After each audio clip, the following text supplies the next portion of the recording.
ইমান সুন্দৰভাৱে সাৱলীল বক্তৃতাৰে আমাক অনুপ্ৰাণিত কৰাৰ বাবে আমি তেখেতক অশেষ ধন্যবাদ জ্ঞাপন কৰিছোঁ। আহকচোন এতিয়া আমি মূল নাটকৰ মাজলৈ আগবাঢ়ি যাওঁ।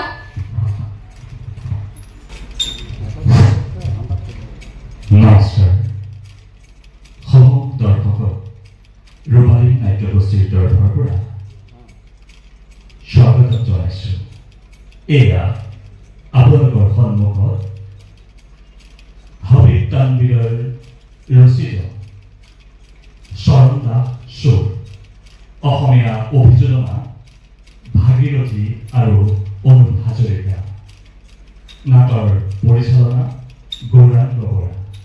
এয়া আপোনালোকৰ সন্মুখত শৰণ দাস চোৰ।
পাৰে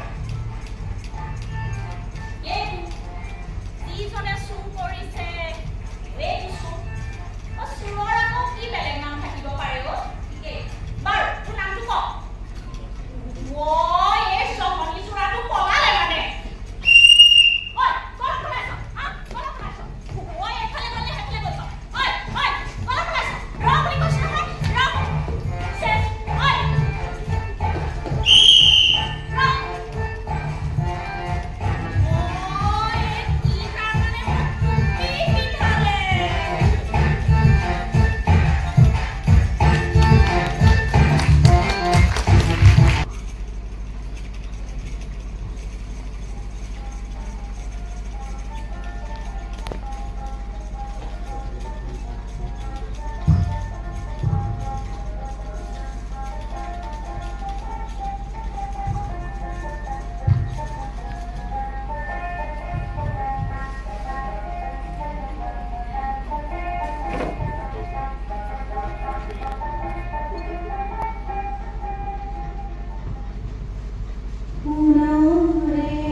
প্ৰেভা ইমানবোৰ পুনৰ অলংকাৰ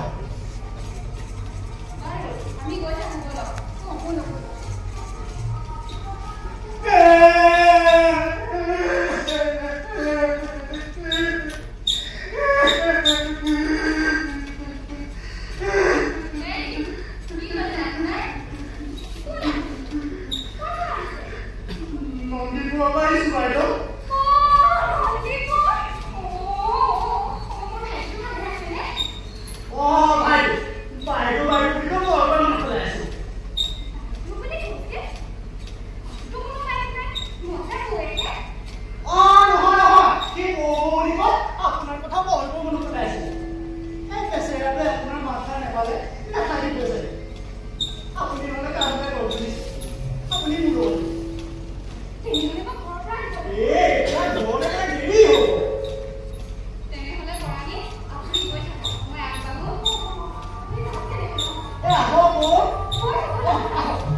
আৰু ইয়াত চোৰ নকৰে নহয় ইয়ালৈ মানিকিয়া সুন্দৰী ধুনীয়া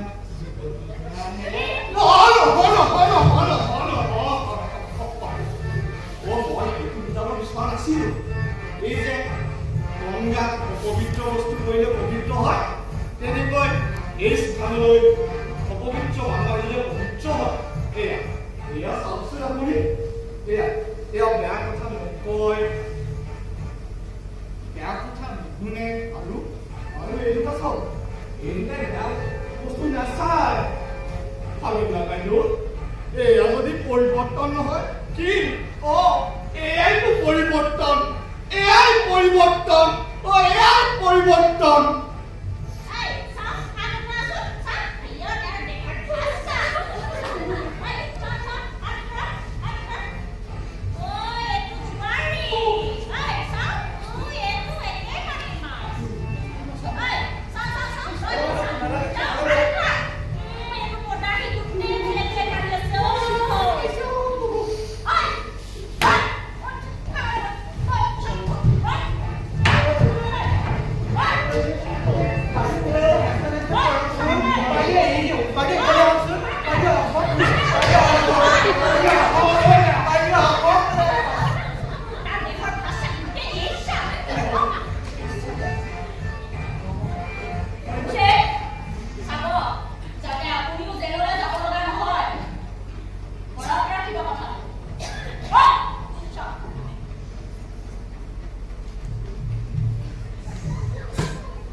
কি প্ৰভু এই গুৰু দক্ষিণা দিব গুৰু দক্ষিণা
You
এতিয়াতো এই জোৰৰ পাতে গোটেই গাঁৱতে জ্বলি ফুৰি আছে তাতে আপুনি টেনশ্যন ল'বলৈ কি আছেনো কিহনে কৈ থৈ গৈছে কি বোলে যি কয় তাকেই কৰি দেখুৱায় পাৰিলে মানে দেউতাইছো এতিয়া গোটেই গাঁৱৰ ৰাইজকে মাতি আনিবি সমাধান ভঁৰালৰ বস্তাবিলাক হিচাপ কৰি ৰাখিবি ঘৰ ঘৰ কৰিলে মই চিঞৰি দিম হয় আৰু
What?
আৰু তইতো মোৰ নাম এতিয়া চাৰিওফালে বিলালি আপোনাৰ কিবা ধৰক বহুতখন সম্পত্তি অৰ্জন কৰিলোঁ সুন্দৰ আৰু মাত্ৰ এটা চুৰি কৰিব পাৰিলে মই চুৰিবিদ্যা এৰি দিম ক'ত এই ৰাজভৱনত কি ৰাজভৱনত নাই নাই নাই নাই নাই নাই তই তাত চুৰি কৰিব নোৱাৰ তই যদি তাত চুৰি কৰি ধৰা পৰ তোৰ ৰাণীয়ে ধৰি নি তোৰ জেলত ভৰাই থ'ব আপুনি প্ৰভু এবাৰ অনুমতি দিয়ক মই ৰাজভৱনত দহন কৰি দিম নাই নাই নাই নাই নাই কৃষ্ণ মই তোকে অনুমতি দিব নোৱাৰো আৰু আজি নতুন মন্ত্ৰীজন আহিব এতিয়া আহিলে নতুন মন্ত্ৰীজন আহি পাব নেকি তই যায় আপোনাৰ চৰত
মন্ত্ৰী সালা চুৰ আৰামজাদা মন্ত্ৰী মহোদয় নিজৰ কাম কেতিয়া বাতে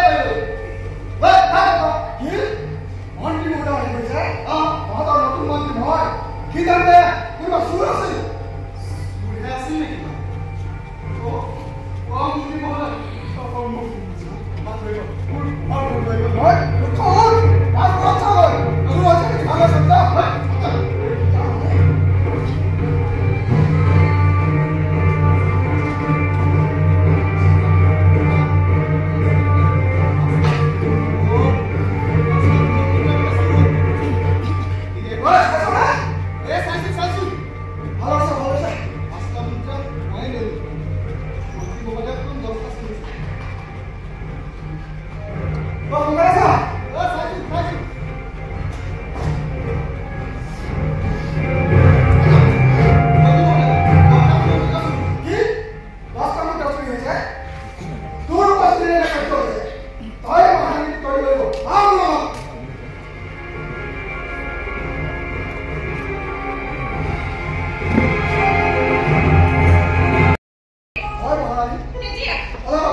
মহাৰাণীয়ে চৰণ দাসক সঁচা কথা ক'বলৈ আদেশ দিছে।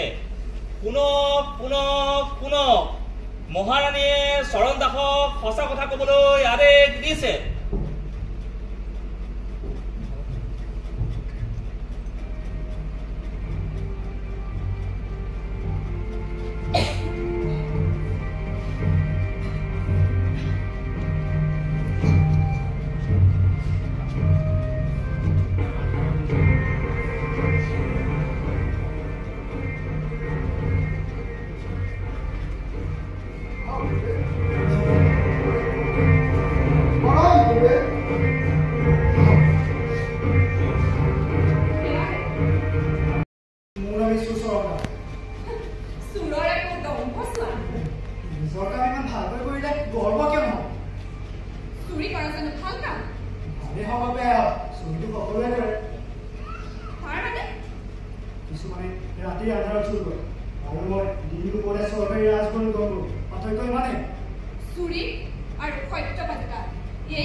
Thank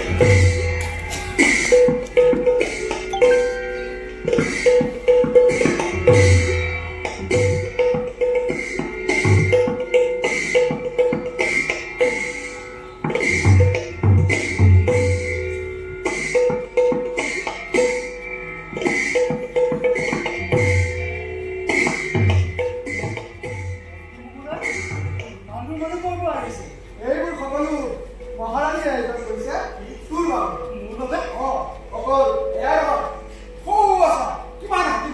কৰিছে কি সুন্দৰ বল মোক উঠাওক বল মন্ত্ৰী মহোদয় আকৌ কি মই যাব নোৱাৰিম কিন্তু কিয় মই হাতী পিঠি নুঠো বুলি মুৰ্গী পচন্দ দিছে তই দেখোন এতিয়া কৈছিলি হাতী পিঠি ঘূৰিবলৈ যাম নাই মই যাব নোৱাৰিম মহাৰাণী তোৰ বাবে ইমান আয়োজন কৰিছে আৰু তই যদি নাযাওঁ বুলি কওঁ মহাৰাণী মনত কষ্ট হ'ব গতিকে মই ওলাম আপুনি মন্ত্ৰী আপুনি মহাৰাণী কি বুলি বুজাব তই মহাৰাণী কি বুলি উত্তৰ দিম আপুনি কি উত্তৰ দিব মই যাব নোৱাৰো তই যাব লাগিব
জীৱনটা তোমাৰ দৰে মানুহ গোটেই দেশতে পাবলৈ নাই মই তোমাক বৰ সন্মান কৰোঁ চৰণ কিন্তু এই কথা মই তোমাক বুজাব নোৱাৰো মাতাশ্ৰী আহা তুমি মোক মা বুলি নকবা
Be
ভাবিছো আপোনালোকে আজিৰ নাটখনি উপভোগ কৰিলে। এতিয়া আমি আজিৰ নাটকৰ পৰিচালক মহোদয় গৌৰাংগ বৰাদেৱক মই মঞ্চলৈ আমন্ত্ৰণ জনাইছো আৰু তেখেতক দুআষাৰ ক'বলৈ অনুৰোধ জনাইছো। লগতে আজিৰ নাটকৰ অভিনয় কৰা সমূহ অভিনেতাক মই বৰাদেৱক চিনাকি কৰাই দিবলৈ অনুৰোধ জনালো।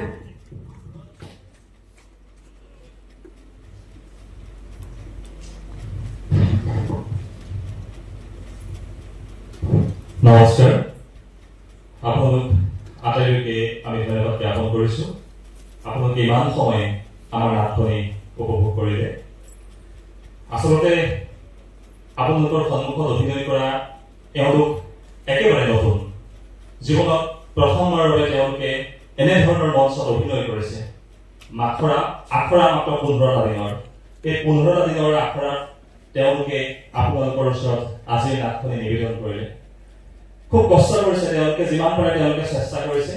বাকীখিনি আপোনালোকৰ হাতত, আপোনালোকৰ ওচৰত অৰ্পণ কৰিছো। মই চিনাকি কৰি দিব বিচাৰিছো আজিৰ নাটখনিত চৰণ দাস যিটো চৰিত্ৰ আছিলে তাত অভিনয় কৰিলে কৃষ্ণজ্যোতি দাসে।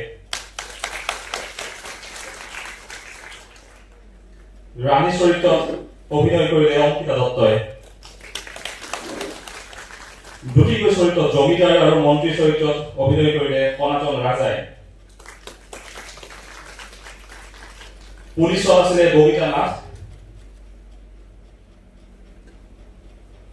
ভদ্ৰ মহিলা দুগৰাকী ওলাইছিলে দীক্ষিতা গগৈ আৰু পিয়াংকি পাৰিছোৱা। পিয়াংকি আৰু দীক্ষিতা। গাঁৱৰ মহিলা ৰিংকুমণি বৰা গাঁৱৰ মহিলা। বাটৰুৱা পিয়ুষ বিপ্লৱ চেতিয়া। কন্যাকীত পাৰ্থপ্ৰদীপ ফুকন কন্যাকী ভাৱত অভিনয় কৰিছিল। ভাগুৰা এইটো চৰিত্ৰত অভিনয় কৰিছিলে মোহন দাস। মদাহী চৰিত্ৰত অভিনয় কৰিছিল ময়ূৰ কেওট।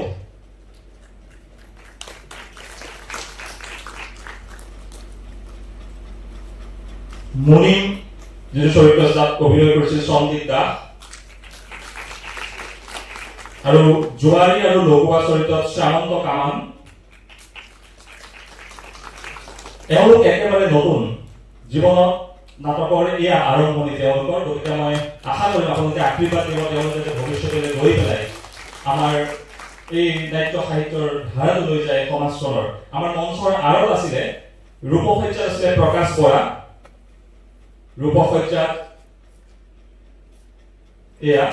ৰূপসজ্জাত প্ৰকাশ বৰা। সংগীতত আছিলে অভিনাশ দাস। পোহৰত আছিলে প্ৰশান্ত বৰা। শব্দত পংকজ বৰা। আৰু নাটখনিত যিটো গীত আছিলে গীত কণ্ঠ কৰিলে ৰিংচিন তামুলী আৰু বৰষা লস্কৰে। মই তেওঁলোকৰ মঞ্চলৈ আমন্ত্ৰণ জনাইছো। নেগেৰাত আছিলে নয়ন নিৰ্বাণ ডেকা। মই নয়ন নিৰ্বাণকো মঞ্চলৈ আমন্ত্ৰণ জনাইছো। আৰু আজিৰ এই নাটখনিৰ যিসকলে আপোনালোকে দেখিছিলে চেকবোৰ যে অনা নিয়া কৰিছিল, একেবাৰে তিনিওগৰাকী মহিলা আছে, যুৱতী। সিহঁত তিনিজনী বহুত কষ্ট কৰিছে। আবাই তেওঁলোকক ময়ূৰী গগৈ, সঞ্জীৱনী, কিনানী পাটৰ, এওঁলোকে বহুত কষ্ট কৰিলে। আৰু লগতে ৰিংকুমণি বৰা, মিতালী ডেকা, মিতালী বৰগোহাঁই, হৰিপ্ৰিয়া বসুমতাৰী, আবিদুৰ ৰহমান তেওঁক প্ৰমুখ কৰি মই আমাৰ বিহুতো অংশগ্ৰহণ কৰিছো। মই তেওঁলোককো মঞ্চলৈ আমন্ত্ৰণ জনাইছো।